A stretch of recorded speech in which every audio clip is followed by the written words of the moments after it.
ADA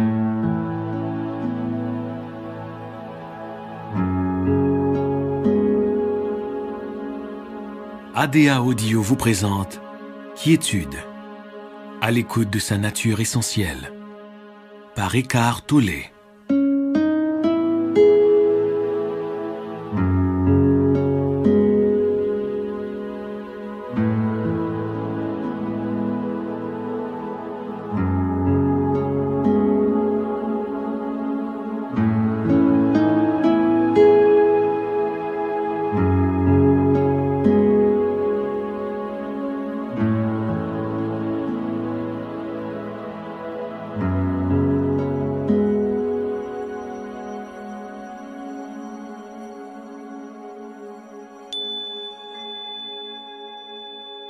L'essence même de l'enseignement de ce livre audio ne se trouve pas dans les mots, mais en vous.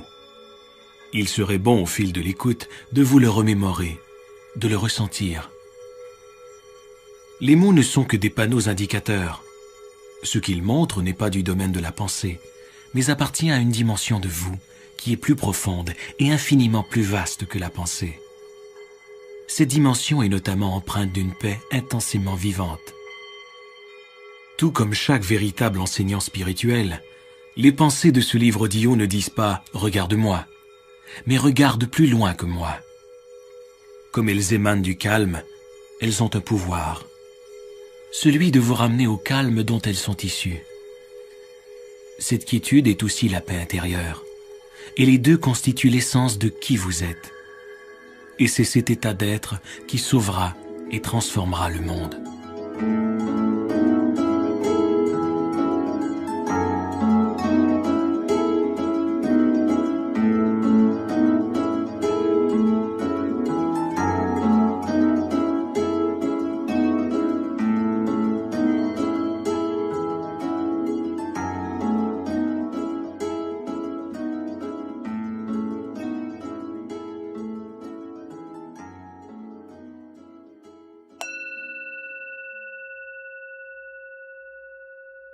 Quiétude. En perdant contact avec sa quiétude intérieure, c'est avec soi-même que l'on perd contact. En perdant contact avec soi-même, on se perd dans le monde. Le sentiment le plus intime de soi, de son essence, est inséparable du calme intérieur. C'est le « je suis » plus profond que le nom et la forme.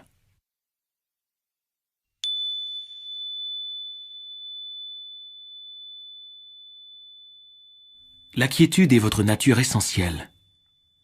Quelle est-elle en fait? C'est l'espace intérieur où la conscience dans laquelle les mots de cet enregistrement sont perçus et deviennent des pensées. Sans cette conscience, il n'y aurait ni perception, ni pensée, ni monde. Vous êtes cette conscience dissimulée sous l'apparence d'une personne. L'équivalent du bruit extérieur, c'est le bruit intérieur de la pensée. L'équivalent du silence extérieur, c'est le calme intérieur.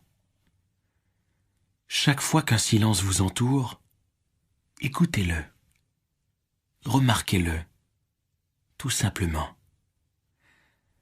Accordez-y votre attention. L'écoute du silence éveille en vous la dimension du calme, car ce n'est qu'en toute tranquillité que l'on prend conscience du silence. Voyez, dès que vous remarquez le silence alentour, vous ne pensez pas. Vous êtes conscient sans penser. Lorsque vous prenez conscience du silence, cette vigilance intérieure est immédiate. Vous voilà présent. Vous voilà sorti de millénaires de conditionnement humain collectif. Regardez un arbre, une fleur, une plante. Laissez votre conscience s'y reposer. Sentez la paix mystique de cet être, profondément enraciné dans l'être. Laissez la nature vous enseigner la paix de l'âme. Si, en regardant un arbre, vous en percevez le calme, vous devenez calme à votre tour. Vous voilà en relation sur un plan très profond. Vous ressentez l'unité avec tout ce que vous percevez dans et par ce calme. Se sentir uni à tout, c'est aimer. Le silence est utile, mais non indispensable pour trouver la quiétude. Même dans le bruit, vous pouvez porter attention au calme de fond, à l'espace dans lequel survient ce bruit. Cet espace intérieur de pure vigilance, c'est la conscience même. Vous pouvez devenir attentif à la conscience qui soutient toutes vos perceptions sensorielles, toute votre pensée. Dès lors, apparaît la tranquillité de l'âme.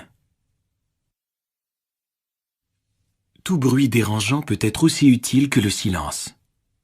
Comment?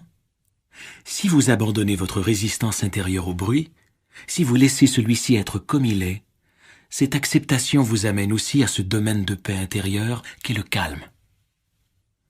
Chaque fois que vous acceptez profondément ce moment tel qu'il est, quelle que soit sa forme, vous êtes calme, paisible.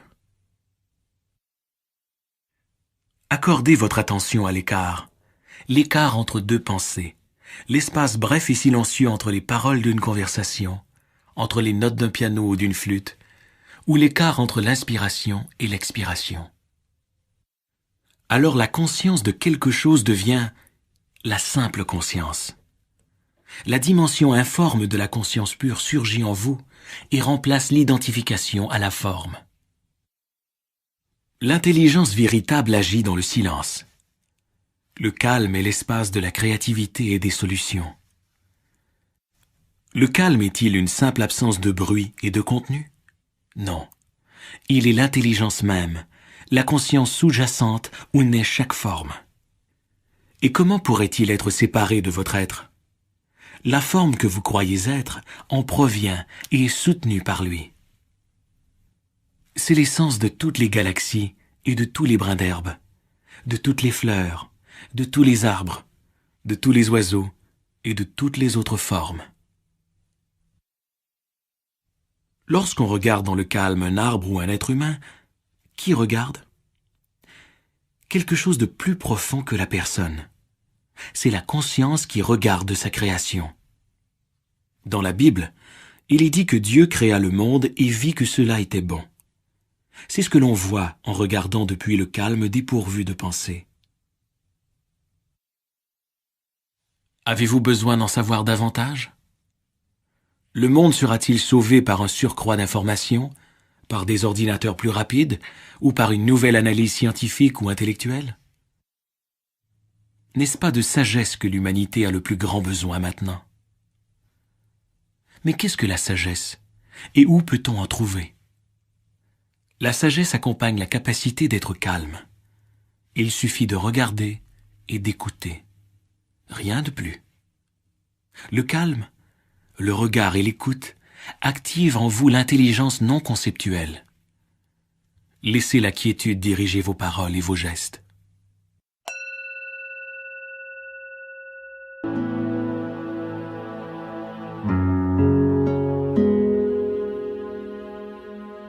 Au-delà du mental. La condition humaine, c'est d'être immergé dans la pensée. La plupart des gens restent toute leur vie prisonniers des limites de leur pensée. Ils ne dépassent jamais un sentiment de soi personnalisé, construit par le mental et conditionné par le passé. Tout comme en chaque être humain, votre conscience comporte une dimension beaucoup plus profonde que la pensée. C'est votre essence même. On peut l'appeler présence, attention, conscience inconditionnée. Dans les enseignements anciens, c'est le Christ intérieur, votre nature de Bouddha. Découvrir cette dimension vous libère de votre petit moi, qui définit tout votre bagage et mène votre vie. L'amour, la joie, l'expansion créatrice et la paix intérieure durable ne peuvent pénétrer dans votre vie qu'à travers cette dimension inconditionnée de la conscience. Si vous reconnaissez, même par instant, que les pensées traversant votre esprit ne sont que des pensées, si vous observez vos schémas réactionnels à mesure qu'ils se produisent, alors cette dimension émerge déjà en vous. C'est la conscience dans laquelle surviennent les pensées et les émotions. C'est l'espace intérieur intemporel où se déploie le contenu de votre vie. le flux de la pensée a une force énorme qui peut aisément vous emporter. Chaque pensée se donne tellement d'importance. Elle veut attirer toute votre attention. Voici une nouvelle pratique spirituelle à votre intention. Ne prenez pas vos pensées trop au sérieux.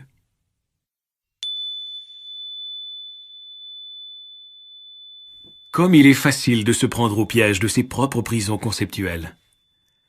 Le mental humain, dans son désir de connaître, de comprendre et de contrôler, prend ses opinions et points de vue pour la vérité. Il dit « c'est ainsi que cela fonctionne ». Vous devez dépasser la pensée pour vous apercevoir que, peu importe comment vous interprétez votre vie, celle d'un autre ou son comportement, et peu importe le jugement que vous portez sur une condition, ce n'est qu'un point de vue parmi maintes possibilités. Ce n'est qu'un amas de pensées. Mais la réalité est un ensemble unifié dans lequel tout est entrelacé, où rien n'existe en soi ni isolément. La pensée fait éclater la réalité. Elle la découpe en fragments conceptuels. Le mental, cet instrument utile et puissant, devient fort contraignant s'il s'empare totalement de votre vie, si vous ne voyez pas qu'il constitue un aspect négligeable de la conscience que vous êtes. Comme le mental dépend de l'insuffisance, il est toujours avide d'avoir davantage. En vous identifiant au mental, vous tombez très facilement dans l'ennui et l'agitation. L'ennui signifie que le mental a faim de stimuli, de stimulation intellectuelle et que son appétit n'est pas satisfait. Lorsque vous vous ennuyez, vous pouvez satisfaire la faim du mental en ouvrant un magazine, en faisant un appel téléphonique, en allumant votre téléviseur, en naviguant sur le web, en vous rendant dans une boutique ou, ce qui n'est pas rare, en transférant sur le corps cette impression mentale de manque et ce besoin d'avoir plus, que vous comblez brièvement par l'ingestion d'aliments. Vous pouvez rester dans l'ennui et l'impatience tout en observant ce sentiment d'ennui et d'impatience. Lorsque vous portez votre conscience sur ce sentiment, il s'entoure soudainement d'espace et de calme, pour ainsi dire. D'abord un peu, puis à mesure que grandit ce sentiment d'espace intérieur, l'ennui diminue en importance et en intensité. Ainsi, même l'ennui peut vous enseigner qui vous êtes et qui vous n'êtes pas. Vous découvrez que cette personne qui s'ennuie n'est pas votre nature essentielle. L'ennui n'est qu'un mouvement d'énergie conditionné qui vous habite. Vous n'êtes pas non plus cette personne en colère, triste ou craintive. L'ennui, la colère, la tristesse ou la peur ne sont pas à vous. Ils n'ont rien de personnel. Ce sont des états d'esprit. Ils vont et viennent. Rien de ce qui va et vient n'est vous.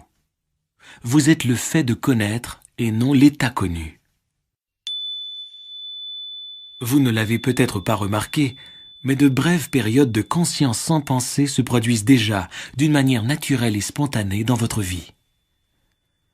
En vous livrant à une activité manuelle, en traversant une pièce, en attendant au comptoir de la ligne aérienne, vous pouvez être si complètement présent que les parasites mentaux habituels se calment pour laisser place à une présence consciente.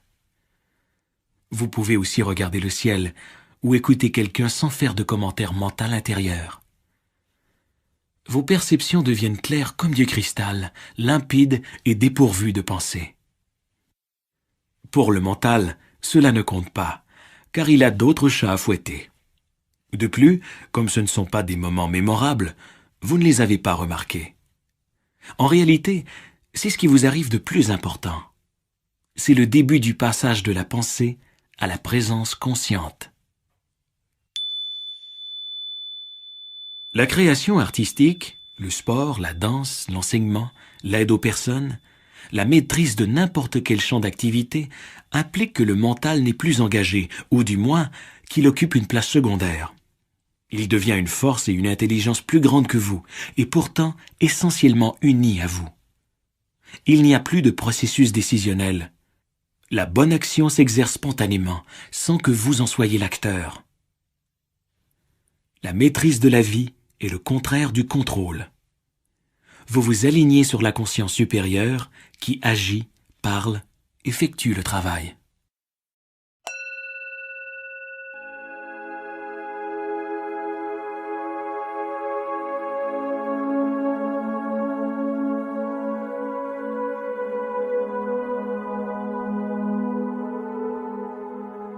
Le soi égoïque. Le mental cherche constamment non seulement de quoi réfléchir, mais de quoi alimenter son identité, son sentiment de soi. C'est ainsi que l'ego naît et se recrée continuellement. Que restera-t-il de toute la peur et de tous les désirs associés à votre condition de vie problématique qui accapare chaque jour la majeure partie de votre attention ? Un tiret de quelques centimètres entre votre date de naissance et celle de votre décès, sur votre pierre tombale. Pour le soi égoïque, c'est une pensée déprimante. Pour vous, elle est libératrice. Lorsque chaque pensée absorbe votre attention, c'est que vous vous identifiez à la voix dans votre tête. La pensée devient alors investie d'un sentiment de soi. C'est l'ego, c'est-à-dire un soi créé par le mental. Ce soi de construction mentale se sent incomplet et précaire. C'est pourquoi la peur et le désir sont ses émotions et ses forces motivantes prédominantes. Lorsque vous reconnaissez dans votre tête une voix qui prétend être vous et ne cesse de parler, vous vous éveillez de votre identification inconsciente au flux de la pensée. En remarquant cette voix, vous vous apercevez que vous n'êtes pas le penseur, mais la conscience. Savoir qu'on est la conscience derrière la voix, c'est être libre.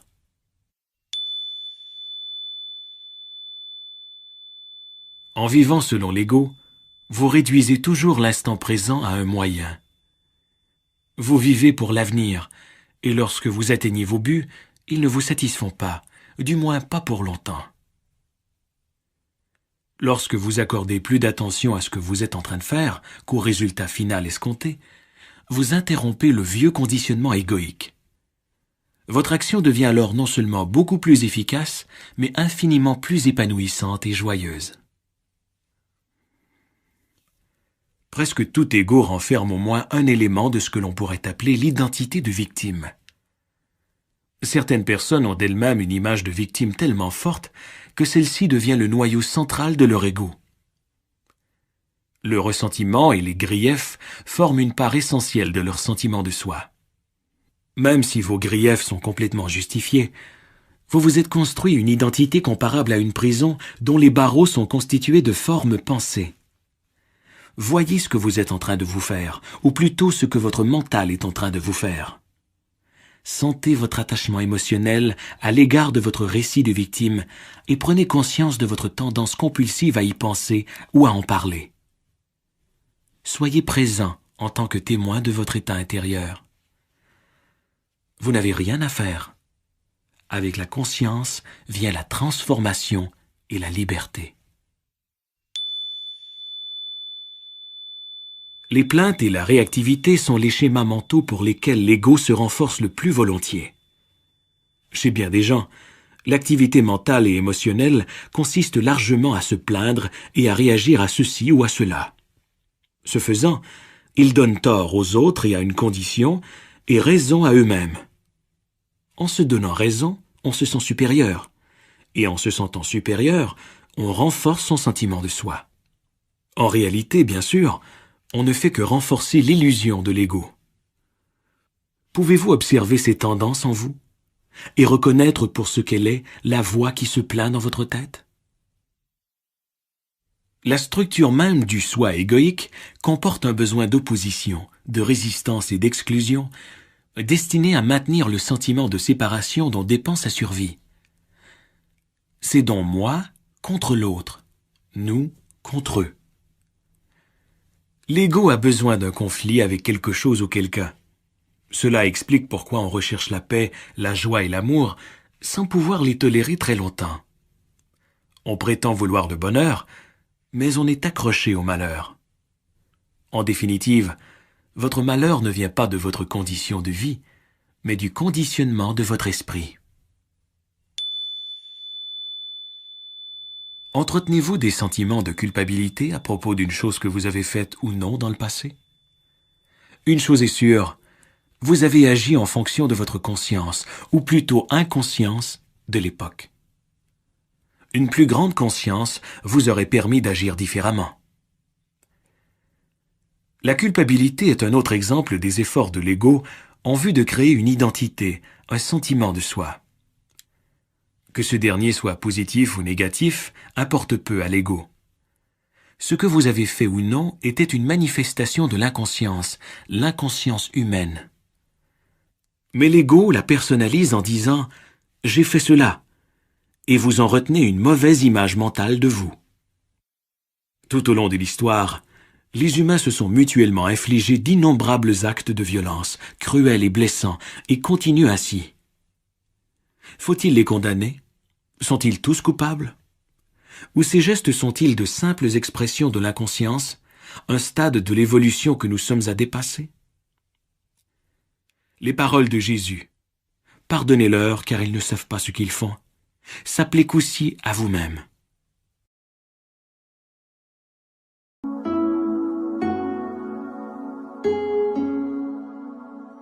Le présent. En surface, le présent ressemble à un moment parmi d'autres. Chaque jour de votre vie semble composé de milliers d'instants au cours desquels ont lieu divers événements. Mais à y regarder de plus près, n'y a-t-il pas qu'un seul moment? La vie n'est-elle pas ce moment toujours? Ce moment unique, le présent, est le seul dont vous ne pourrez jamais vous échapper, l'unique facteur constant de votre vie. Quels que soient les événements ou les changements de votre vie, une chose est certaine, c'est toujours maintenant. Puisqu'on ne peut échapper au présent, pourquoi ne pas l'accueillir, s'en faire un ami?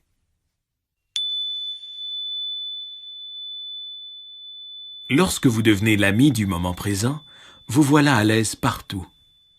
Lorsque vous ne vous sentez pas à l'aise dans le présent, où que vous alliez, vous portez ce malaise avec vous.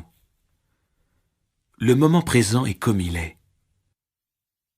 La division de la vie en passé, présent et futur est une construction mentale et en définitive illusoire. Le passé et le futur sont des formes pensées, des abstractions mentales. On ne peut se rappeler le passé que maintenant. Ce que vous vous rappelez est un événement survenu dans le présent, que vous vous rappelez maintenant.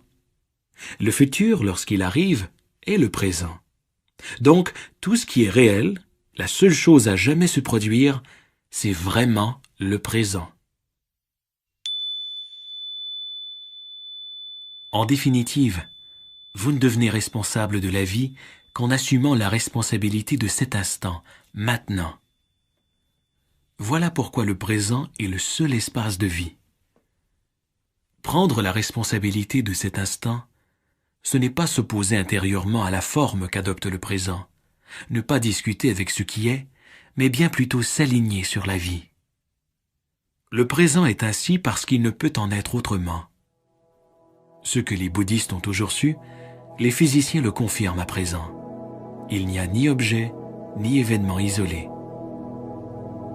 Sous l'apparence superficielle, tout est interrelié, tout fait partie de la totalité du cosmos, qui a suscité la forme que prend cet instant.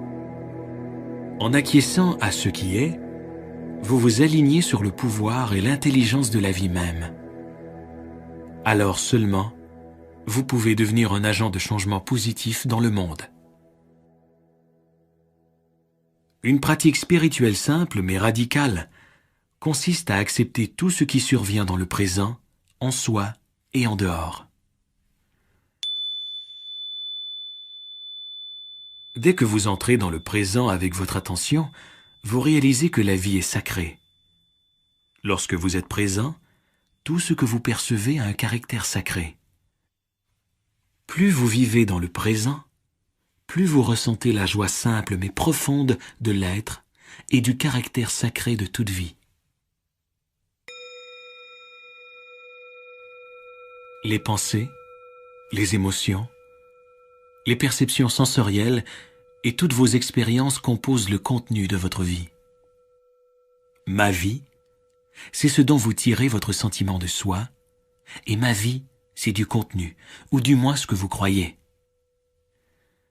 Vous négligez continuellement l'évidence même.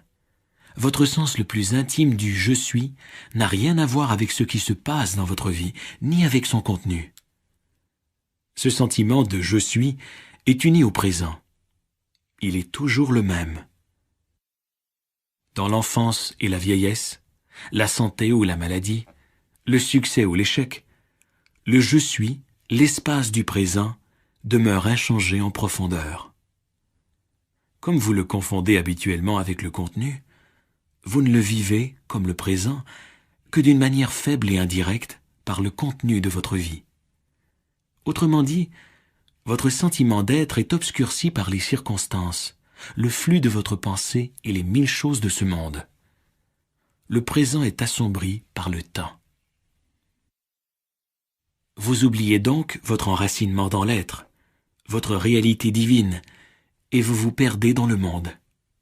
La confusion, la colère, la dépression, la violence et le conflit surviennent lorsque les humains oublient qui ils sont.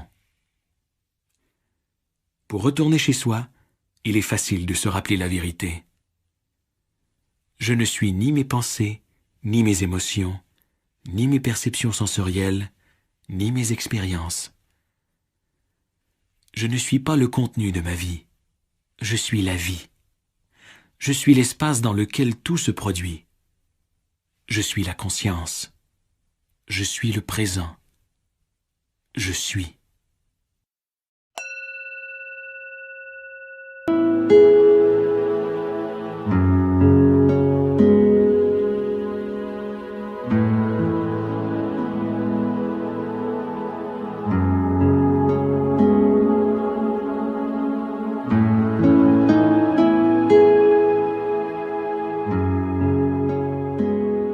Votre nature véritable.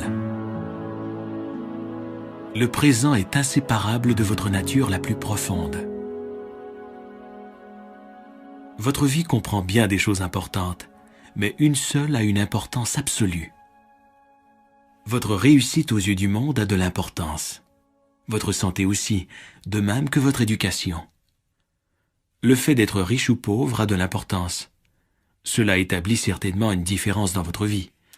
Oui, tout cela a une importance relative, mais aucune importance absolue. Une chose compte plus que tout cela. Le fait de découvrir votre essence par-delà cette éphémère entité, ce fugace sentiment de soi personnalisé. Vous ne trouverez pas la paix en réorganisant votre condition de vie, mais en prenant conscience de qui vous êtes sur le plan le plus profond. La réincarnation ne réglera rien si, au cours de votre prochaine vie, vous ne savez pas encore qui vous êtes. La plupart des choses de la vie exigent du temps. Apprendre une nouvelle technique, construire une maison, devenir un expert, préparer une tasse de thé. Mais le temps est inutile à la chose la plus essentielle de la vie, la seule qui importe vraiment, l'accomplissement, soit le fait de savoir qui vous êtes par-delà l'être de surface, par-delà votre nom, votre forme physique, votre passé, votre histoire. Vous ne pouvez vous trouver ni dans le passé, ni dans le futur. Cela n'est possible que dans le présent. Les personnes en quête spirituelle cherchent l'accomplissement et l'illumination dans l'avenir. Une quête spirituelle implique le fait d'avoir besoin du futur. Si c'est ce que vous croyez, vous aurez vraiment besoin du temps, jusqu'à ce que vous voyiez que vous n'en avez pas besoin pour être qui vous êtes. Lorsque vous savez qui vous êtes vraiment, un sentiment de paix durable et vivant s'installe. On pourrait l'appeler la joie, car c'est bien la nature de celle-ci, une paix vivante et vibrante. C'est la joie de reconnaître en soi l'essence de la vie, celle qui précède la forme. C'est la joie d'être qui on est vraiment. La vie de la plupart des gens est menée par le désir et la peur. Le désir, c'est le besoin de vous donner quelque chose qui vous permettra d'être davantage vous-même. Toute peur est celle de perdre, donc de subir une diminution, d'être amoindri. Ces deux mouvements occultent le fait que l'être ne peut ni s'ajouter ni se soustraire. L'être dans sa plénitude est déjà en vous, maintenant.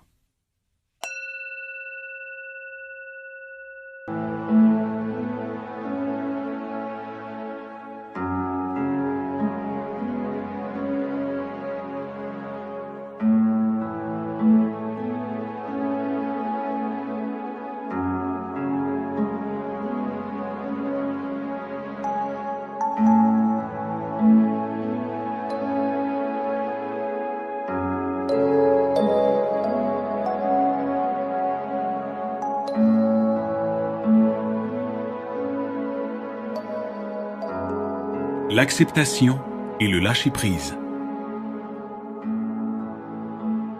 Chaque fois que vous le pouvez, regardez en vous pour voir si vous êtes en train de créer inconsciemment un conflit entre l'intérieur et l'extérieur, entre votre condition extérieure à cet instant, où vous êtes, avec qui vous êtes ou ce que vous faites, et vos pensées et sentiments. Sentez-vous à quel point il est pénible de s'opposer intérieurement à ce qui est? En le reconnaissant, vous vous voyez maintenant libre de laisser tomber ce conflit futile, cet état de guerre intérieure.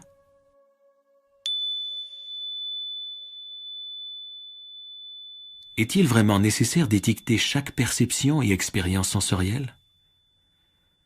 A-t-on vraiment besoin d'une relation réactive d'attirance ou d'aversion avec la vie, de conflits presque continus avec des situations et des gens? Ou bien est-ce qu'une habitude mentale que l'on peut rompre? Non pas en faisant quelque chose, mais en laissant ce moment être comme il est.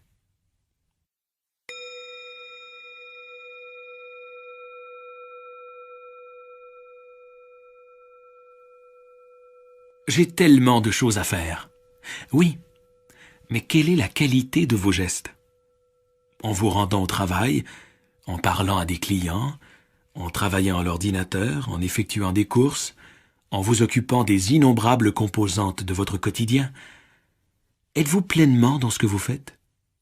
Vos agissements sont-ils marqués par le lâcher-prise ou par la rigidité?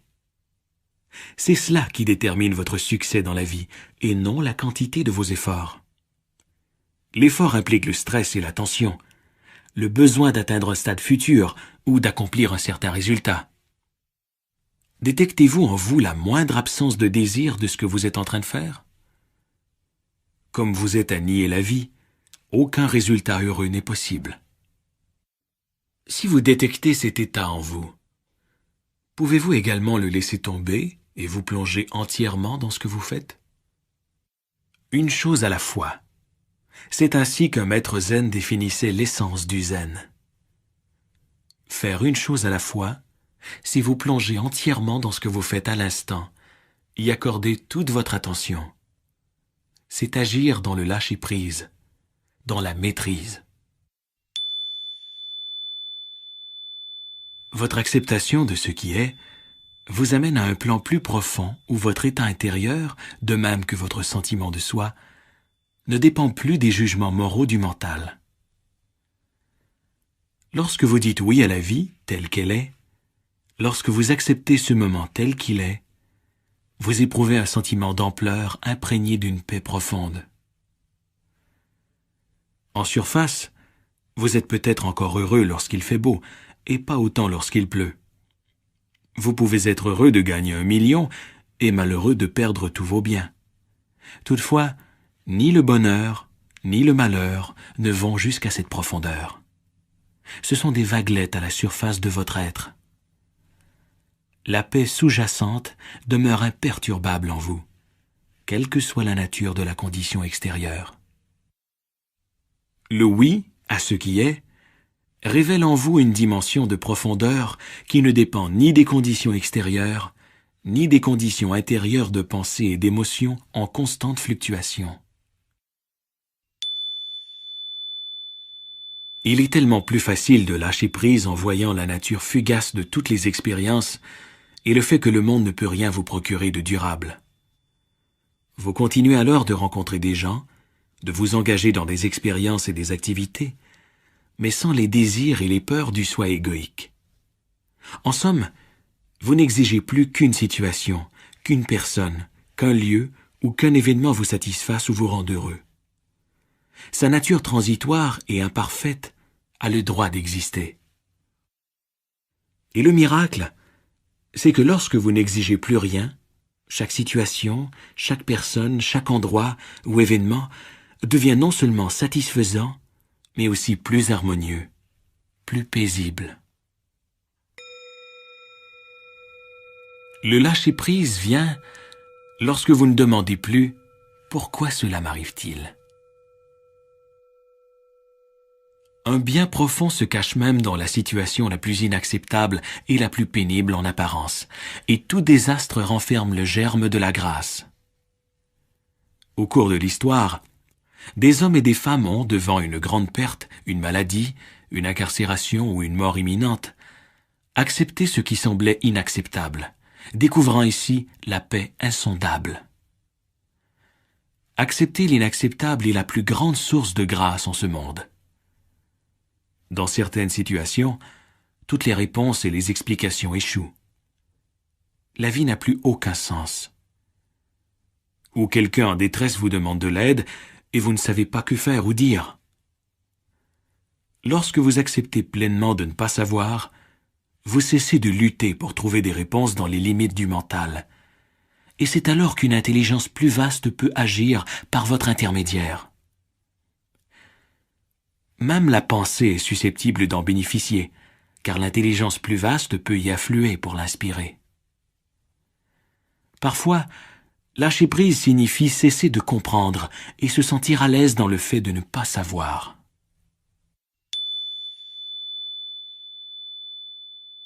Tout ce que vous acceptez entièrement vous mène à la paix. Même l'impossibilité d'accepter, même la résistance. Laissez la vie tranquille. Laissez-la être.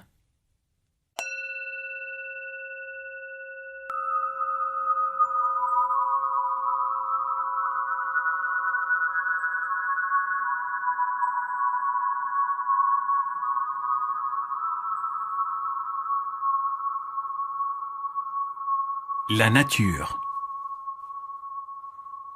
Notre survie matérielle n'est pas notre seule forme de dépendance de la nature. Cette dernière doit également nous indiquer le chemin du retour, la sortie de la prison du mental. Nous nous sommes perdus dans l'action, la pensée, le souvenir, l'anticipation, dans un labyrinthe complexe et un monde de problèmes. Nous avons oublié ce que les pierres, les plantes et les animaux savent encore. Nous avons oublié comment être calmes, nous-mêmes, être là où se trouve la vie, ici et maintenant.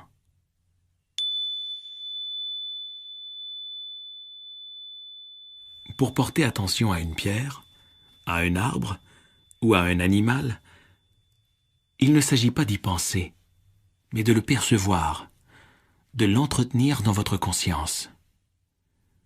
Une part de son essence vous parvient alors. Lorsque vous sentez le calme de cet être, ce calme émerge en vous. En vous promenant, en vous reposant dans la nature, accordez-lui votre respect par une présence entière. Soyez calme.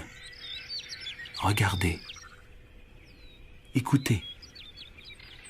Voyez comme chaque animal, chaque végétal est tout à fait lui-même. À la différence des humains, il ne s'est pas scindé. Comme sa vie ne dépend pas d'une image mentale de lui-même, il ne se soucie pas de la protéger ni de l'améliorer. Le cerf est lui-même. La jonquille est elle-même. Tout, dans la nature, est uni non seulement en soi, mais aussi à la totalité. Rien ne s'y retirait de la trame de l'univers en proclamant une existence séparée, moi et le reste de l'univers. La contemplation de la nature peut vous libérer de ce moi, le grand fauteur de troubles.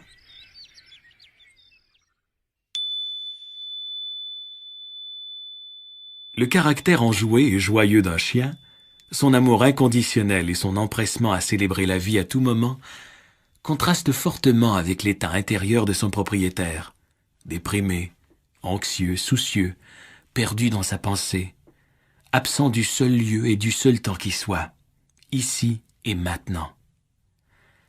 À vivre avec cette personne, comment le chien parvient-il à demeurer si épanoui, si joyeux? On se le demande bien. En ne percevant la nature que par l'esprit ou la pensée, vous ne pouvez sentir sa vitalité, son état d'être. Vous n'en voyez que la forme, sans prendre conscience de la vie qui bat à l'intérieur, le mystère sacré. La pensée réduit la nature à une commodité utile, à la recherche du profit ou de la connaissance, ou à quelque autre but utilitaire. La forêt ancienne devient bois d'œuvre, l'oiseau un projet de recherche, la montagne un objet d'exploitation ou de conquête. Lorsque vous percevez la nature, réservez-vous des espaces de non-pensée, de non-mental. Si vous l'approchez ainsi, elle vous répondra en participant à l'évolution de la conscience humaine et planétaire. Remarquez comme la fleur est présente, abandonnée à la vie.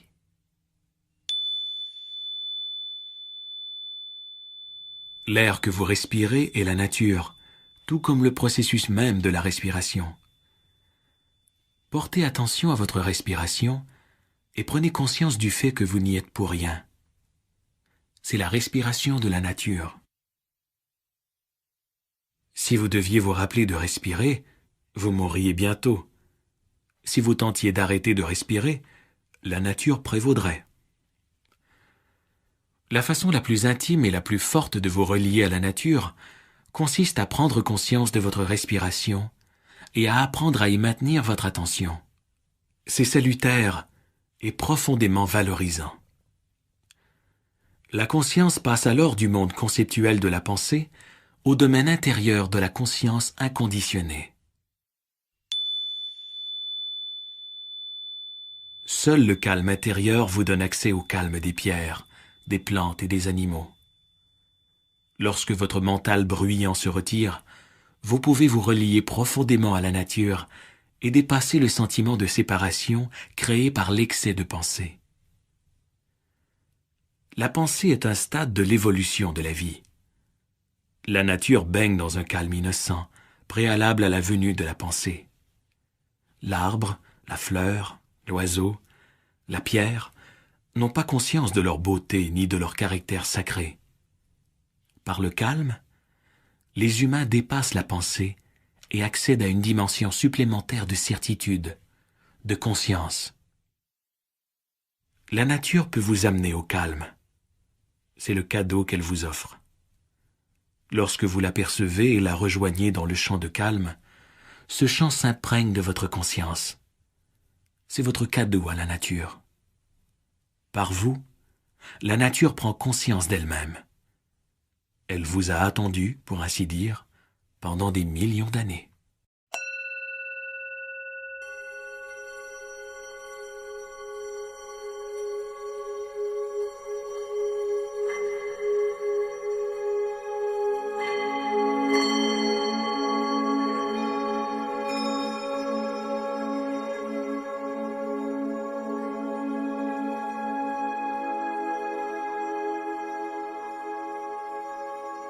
Les relations. Comme nous sommes prompts à former une opinion sur une personne, à la juger, il est satisfaisant pour le mental égoïque de classer un autre humain, de lui accoler une identité conceptuelle, de prononcer sur lui un jugement vertueux. Chaque être humain est conditionné à penser et à se comporter de certaines façons, généralement par des expériences vécues dans l'enfance et par son environnement culturel. Vous ne voyez pas l'essence de cette personne, mais son apparence. En jugeant quelqu'un, vous confondez sa nature avec ses schémas mentaux conditionnés. Cette attitude est en soi un schéma profondément conditionné et inconscient. Vous lui attribuez une identité conceptuelle et fausse qui devient une prison non seulement pour lui, mais aussi pour vous-même. Ne plus juger une personne, ce n'est pas de ne pas voir ses gestes. C'est reconnaître que son comportement correspond à une forme de conditionnement et que vous la voyez et l'acceptez ainsi. Ce n'est pas lui fabriquer une identité. Cela vous libère, de même que l'autre, de l'identification au conditionnement, à la forme, au mental. Ainsi, l'ego ne dirige plus vos relations.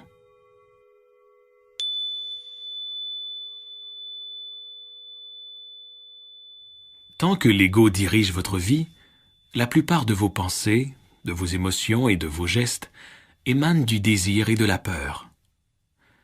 Alors, dans les relations, vous désirez ou craignez quelque chose de l'autre.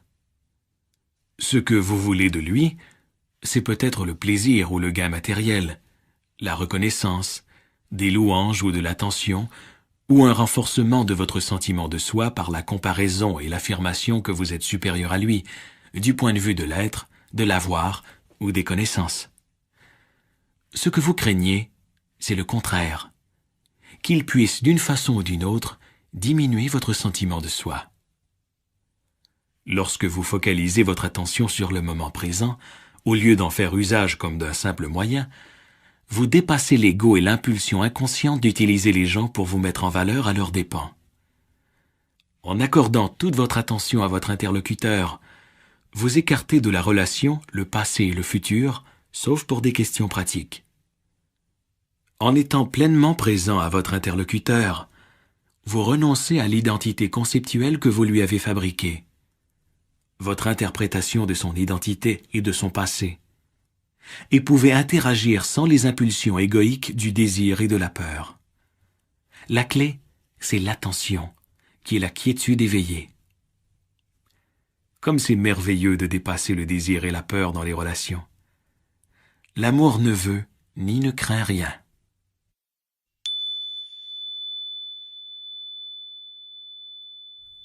Si son passé était le vôtre, sa douleur la vôtre, son niveau de conscience le vôtre, vous penseriez et agiriez exactement comme lui.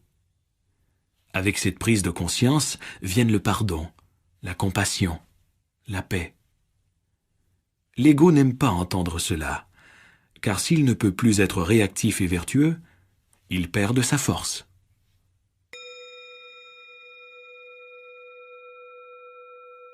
L'écoute véritable apporte le calme dans la relation. Lorsque vous écoutez vraiment, la dimension du calme émerge, devenant un aspect essentiel de la relation. Mais l'écoute véritable est un talent rare. Habituellement, une personne accorde une grande part de son attention à sa pensée. Au mieux, elle peut évaluer vos paroles ou préparer son prochain propos, ou elle n'écoute peut-être pas du tout, perdue dans ses propres pensées. L'écoute véritable dépasse largement la perception auditive. C'est l'attention éveillée, un espace de présence dans lequel les paroles sont reçues. Celles-ci deviennent alors secondaires, pouvant ou non avoir un sens. Ce qui compte, bien plus que ce que vous écoutez, c'est l'écoute même. L'espace de présence consciente se manifeste dans votre écoute. Cet espace est un champ de conscience homogène dans lequel vous rencontrez l'autre sans les barrières créées par la pensée conceptuelle. Ainsi, cette personne n'est plus autre. Dans cet espace, vous êtes tous deux reliés en une seule conscience. Vivez-vous des drames fréquents et répétitifs dans vos relations intimes? Des désagréments relativement insignifiants déclenchent-ils souvent des discussions violentes et une douleur émotionnelle? Cela repose sur les schémas égoïques de base, soit le besoin d'avoir raison et bien sûr de donner tort à l'autre. En somme, sur l'identification à des positions mentales. Il y a aussi le besoin de l'ego d'être en conflit périodique avec une chose ou une personne afin de renforcer son sentiment de séparation entre moi et l'autre, condition essentielle à sa survie. S'y ajoute l'accumulation de la douleur émotionnelle antérieure que vous portez, comme tout être humain, celle de votre passé personnel et de la douleur collective de l'humanité fort ancienne. Ce corps de souffrance est un champ d'énergie intérieure qui s'empare sporadiquement de vous, par besoin de ressentir une plus grande douleur émotionnelle, pour s'en nourrir et se reconstituer. Il tente de contrôler votre pensée et de la rendre profondément négative. En réalité, il adore vos pensées négatives. Comme il résonne à leur fréquence, il peut s'en nourrir aussi. Il provoque également des réactions émotionnelles négatives chez vos proches, surtout votre partenaire, pour se repaître du drame et de la douleur émotionnelle qui s'ensuivent. Comment vous libérer de cette inconscience et profonde identification à la douleur qui engendre tant de malheur dans votre vie? Prenez-en conscience. Voyez que ce n'est pas votre nature et reconnaissez-la pour ce qu'elle est, une douleur passée. Observez-la chez votre partenaire ou chez vous-même. Lorsqu'elle est rompue, lorsque vous pouvez l'observer en vous, vous ne l'alimentez plus et elle perd graduellement sa charge énergétique.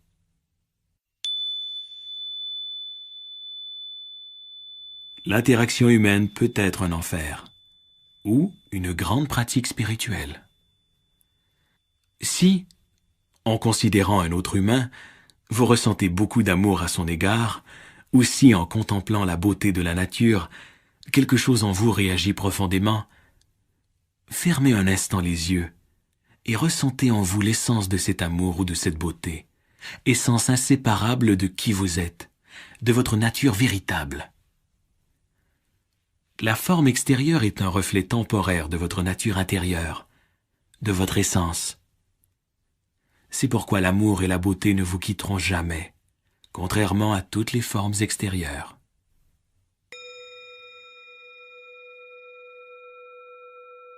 Lorsque vous rencontrez quelqu'un, ne serait-ce que brièvement, reconnaissez-vous son être en lui accordant toute votre attention, ou bien le réduisez-vous à un simple moyen, à une fonction ou un rôle?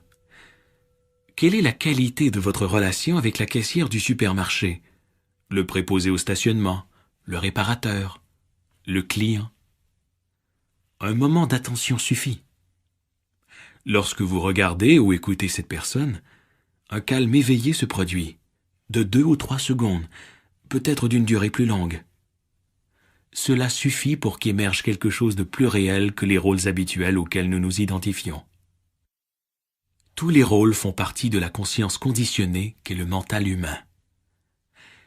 Ce qui se révèle par le geste attentif, c'est l'inconditionné, votre nature essentielle derrière votre nom et votre forme. Vous n'êtes plus en train de jouer un scénario, vous devenez réel. Lorsque cette dimension monte du fond de vous, elle l'attire aussi chez l'autre. En définitive, il n'y a bien entendu personne d'autre. C'est toujours vous-même que vous rencontrez.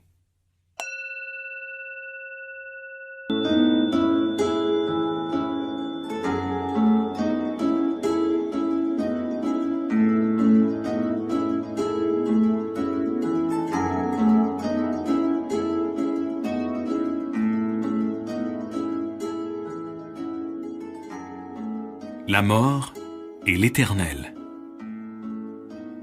En marchant dans une forêt qui n'a été ni domestiquée, ni dérangée par l'homme, non seulement vous verrez une vie abondante tout autour de vous, mais vous rencontrerez aussi à chaque pas des arbres tombés, des troncs et des feuilles en train de pourrir et de la matière décomposée. Partout où vous regarderez, vous trouverez la vie aussi bien que la mort. En y regardant de plus près, toutefois, vous découvrirez que le tronc et les feuilles en décomposition non seulement donnent naissance à une nouvelle vie, mais sont eux-mêmes pleins de vie, puisque des micro-organismes y travaillent, des molécules se réorganisent. La mort ne se trouve donc nulle part. Il n'y a que la métamorphose des formes de vie. Quelle leçon pouvez-vous en tirer? La mort n'est pas le contraire de la vie. La vie n'a pas de contraire. Le contraire de la mort est la naissance. La vie est éternelle.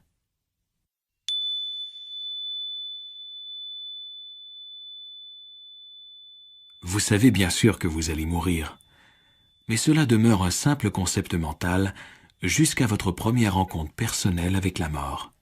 Une grave maladie, ou un accident qui vous arrive ou afflige un proche, ou le décès d'un être aimé.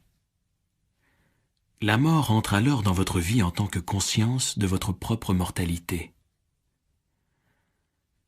La plupart des gens s'en détournent par peur, mais si vous ne branchez pas et affrontez la fugacité de votre corps qui pourrait se dissoudre à tout moment, vous parvenez à un certain degré de désidentification, même léger, de votre forme physique et psychologique, le moi. Lorsque vous voyez et acceptez la nature transitoire de toutes les formes de vie, un étrange sentiment de paix s'installe en vous. En affrontant la mort, votre conscience se libère dans une certaine mesure de l'identification à la forme.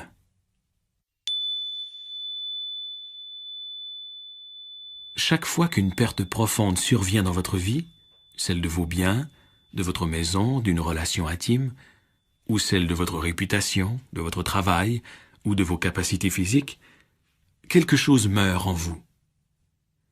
Vous vous sentez diminué dans votre sentiment d'identité. Vous pouvez également ressentir une certaine désorientation. Sans cela, qui suis-je? Lorsqu'une forme que vous aviez inconsciemment identifiée à une partie de vous-même vous quitte ou se dissout, ce peut être extrêmement pénible. Elle laisse un trou, pour ainsi dire, dans le tissu de votre existence. Dans ce cas, ne niez pas et n'ignorez pas votre douleur ni votre tristesse. Acceptez leur présence. Méfiez-vous de la tendance de votre mental à élaborer autour de cette perte une histoire dans laquelle vous vous donnez le rôle de victime. La peur, la colère, le ressentiment ou l'apitoiement sur soi sont les émotions qui accompagnent ce rôle. Puis, prenez conscience de ce que cachent ces émotions et cette construction du mental, ce trou, cet espace vide. Pouvez-vous affronter et accepter cet étrange sentiment de vide? Le cas échéant, vous découvrirez peut-être que cet espace n'est pas si terrifiant. Vous aurez peut-être la surprise de constater qu'une paix en émane.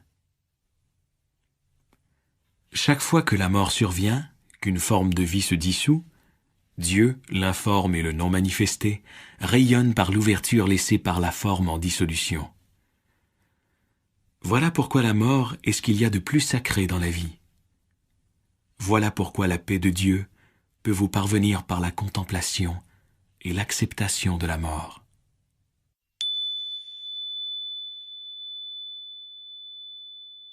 Comme chaque expérience humaine est éphémère, comme nos vies sont fugaces, y a-t-il quelque chose qui ne soit pas sujet à la naissance et à la mort? Quelque chose d'éternel? Réfléchissez. S'il n'y avait qu'une seule couleur, disons le bleu, et que le monde entier, avec tout ce qu'il comprend, était bleu, il n'y aurait pas de bleu. Pour que l'on puisse reconnaître le bleu, il doit y avoir quelque chose qui ne l'est pas. Autrement, il ne ressortirait pas, il n'existerait pas.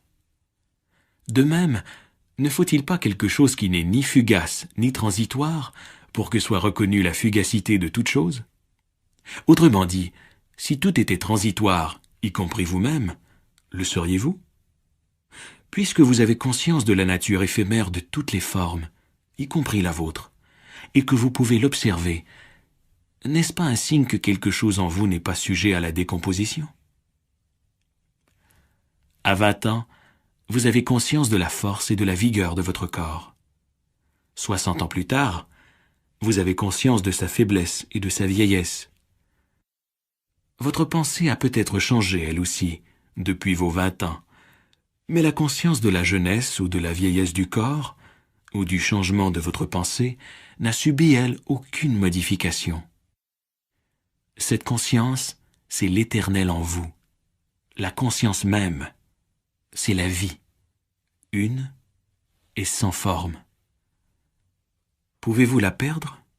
Non, car c'est ce que vous êtes. Juste avant de mourir, certaines personnes deviennent profondément paisibles et presque lumineuses, comme si quelque chose luisait à travers la forme en dissolution. Il arrive parfois que des gens très malades ou vieux deviennent en quelque sorte presque transparents au cours des ultimes semaines, mois ou même années de leur vie. Lorsqu'ils vous regardent, vous voyez une lueur dans leurs yeux. La souffrance psychologique a disparu. Comme ils ont lâché prise, la personne, ce moi égoïque construit par le mental, s'est déjà dissoute. Ils sont morts avant de mourir et ont trouvé une paix intérieure profonde, soit la conscience de leur part immortelle.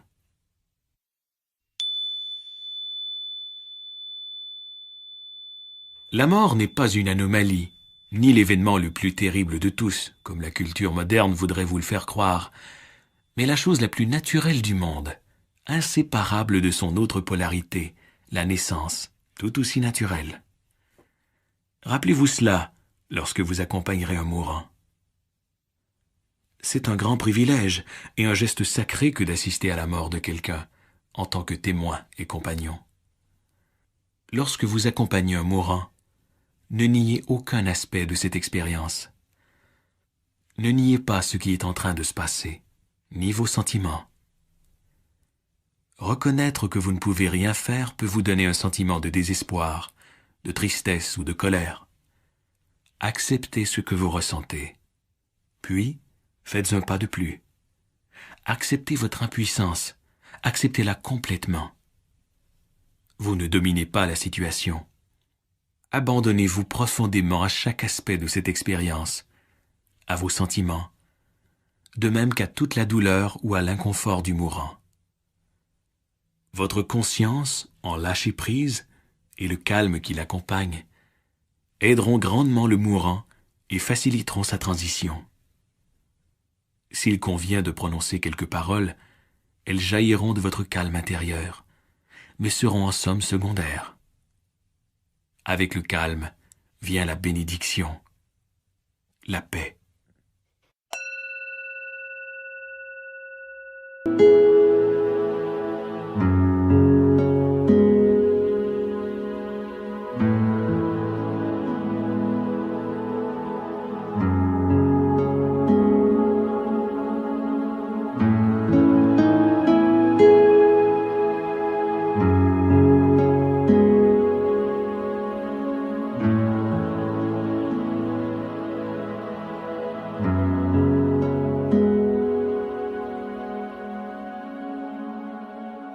La souffrance et sa disparition. Tout est en interrelation. Aucun événement n'est isolé, sinon en apparence. Dans la plupart des cas, nous n'avons pas la moindre idée du rôle qu'un événement apparemment insignifiant peut jouer au sein de la totalité du cosmos. Mais la reconnaissance de son inévitabilité dans l'immensité de l'ensemble peut vous amener à accepter intérieurement ce qui est, et ainsi vous réaligner sur l'entièreté de la vie.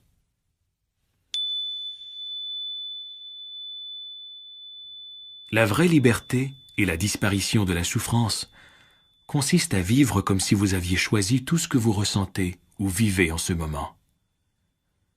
Cet alignement intérieur sur le présent, c'est la disparition de la souffrance.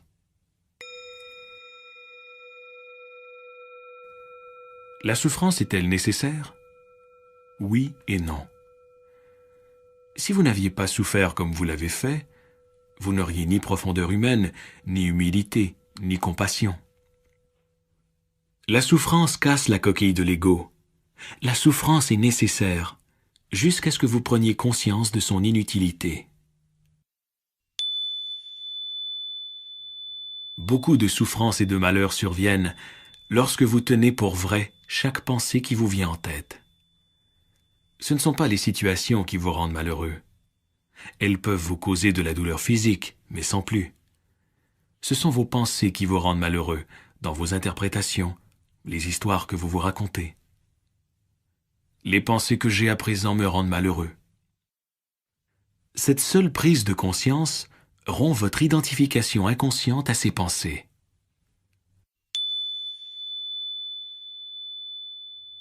Quelle que soit votre situation dans la vie, comment vous sentiriez-vous si vous l'acceptiez telle qu'elle, dès maintenant?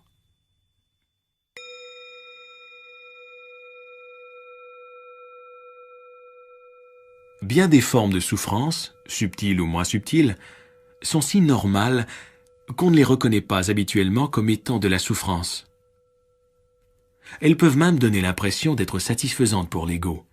L'irritation, l'impatience, la colère, un ennui avec quelque chose ou quelqu'un, le ressentiment, le fait de se plaindre. Vous pouvez apprendre à reconnaître toutes ces formes de souffrance à mesure qu'elles se présentent et savoir, en ce moment, je suis en train de me faire souffrir. Si vous avez l'habitude de vous faire souffrir, vous êtes probablement à faire souffrir les autres aussi. Ces schémas mentaux inconscients ont tendance à disparaître lorsqu'on les rend conscients, lorsqu'on en prend conscience dès qu'ils surviennent. Vous ne pouvez à la fois être conscient et vous faire souffrir.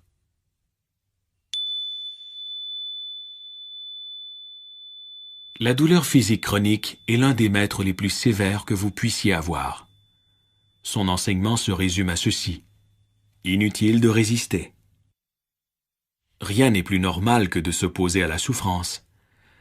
Mais si vous pouvez laisser tomber cette opposition et plutôt permettre à la douleur d'exister, vous remarquerez peut-être une subtile séparation intérieure par rapport à la douleur, un espace entre vous et elle, pour ainsi dire. Cela signifie une souffrance consciente, volontaire. Lorsque vous souffrez consciemment, la douleur physique peut rapidement consumer l'ego en vous, puisque ce dernier est surtout fait de résistance. Il en va de même pour l'incapacité physique extrême. Lorsque vous offrez votre souffrance à Dieu, c'est une autre façon d'exprimer la même chose.